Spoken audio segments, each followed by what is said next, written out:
Period. Things settled down a little bit in that second period. In fact, Connor Hellebuyck a perfect 12 of 12, and it's a 4-3 game courtesy of the Jets captain Adam Lowry, Kevin Bieksa, Elliot Friedman, Jake Allen, David Amber. Great to have you along. Great way to finish up the weekend here. First part of our doubleheader.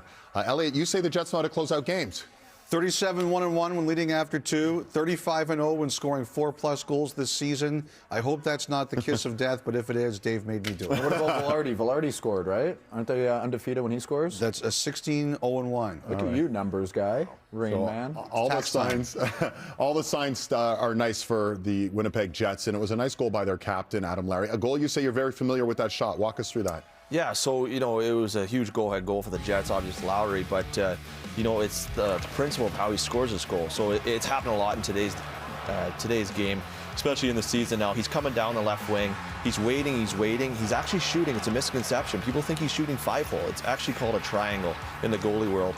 It's basically between his skate, his heel of his stick, and where the pad doesn't meet the ice. There's a triangle spot there, and ask any goalie in any league in the world, it's the hardest spot to stop a puck right now, especially as a left-hander. And look, prime example of me getting scored on the exact spot. The only way you can technically stop it is if the shooter misses the spot or you cheat hard enough to get your pad down there.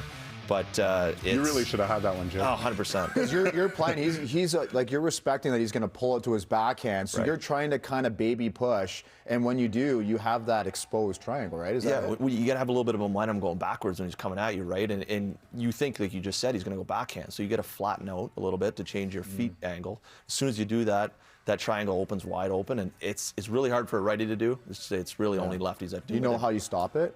2-pad stack. Nice. All right. Well, think about it. So we're going to see a lot more guys do that, I imagine. Yeah, if you go back through the year, and I think a lot of people that are listening to this would understand that or seeing this in their head, and a lot of people in the goalie world, shooters are taking tendencies. Guys are so smart now. I know Matthews does it a lot, Crosby's done it a lot, and it happens. I once saw an interview with the Hall of Fame pitcher Jim Palmer, and he could remember, he remembered who got hits off him, what pitch they hit. Like, do you remember? Because the moment that went in, you said Lowry did that to me. Do you remember the goals that get scored against you? I do. I can't speak for probably 5 years plus past, but recent memory, yeah. It's just something that's ingrained, I think, in every goalie. The longer you play, the things stick with you, and throughout your career and your tendencies and people you play against, especially guys who have your number. It's like you remember the 5 pars you made last year. I remember the bogeys a lot more because there were so many of them. There was something you noticed on the Lowry goal as well. Well, I want to give Gary Galley credit because he was the one talking about it, but I wanted to show it a bit more. So they were upset the Avalanche were on the 4th goal, and it's one of those smart plays, Niederreiter. If you're not cheating, you're not trying, and stick breaks, little grab on Makar. And that's not going to get called most of the time. Like, that's just not going to get called. But it's a smart little play. Here's another example of it.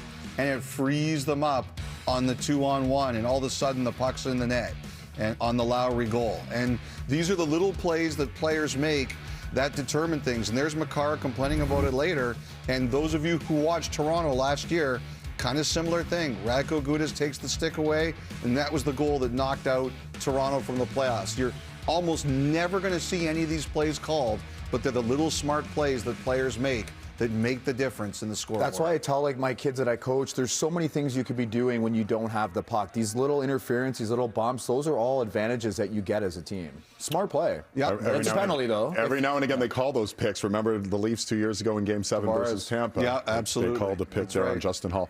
Sean Walker, they brought him in to kind of tweak the blue line. What does he need to provide? Well, Bo Byram left. That was a huge hole for them because he was their number 3. And Taves and Makar, they played the line share. But as a number 3, he's come in, and you don't know much about him, but he is an up and down the ice guy. He's been all over tonight. He's played the 3rd most out of anybody in the game. Taves and Makar, the only ones that have played more than them on both teams. He had 10 goals and 30 points this year, plus 11.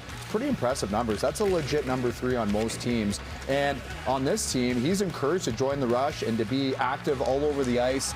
They're going with primarily 4 defensemen because of the way their D are set up right now, and no Gerard, and Gerard's another guy who's offensive, but like watch that, makes a hit, nice little baby sauce up the middle on the tape. He's been really, really sharp.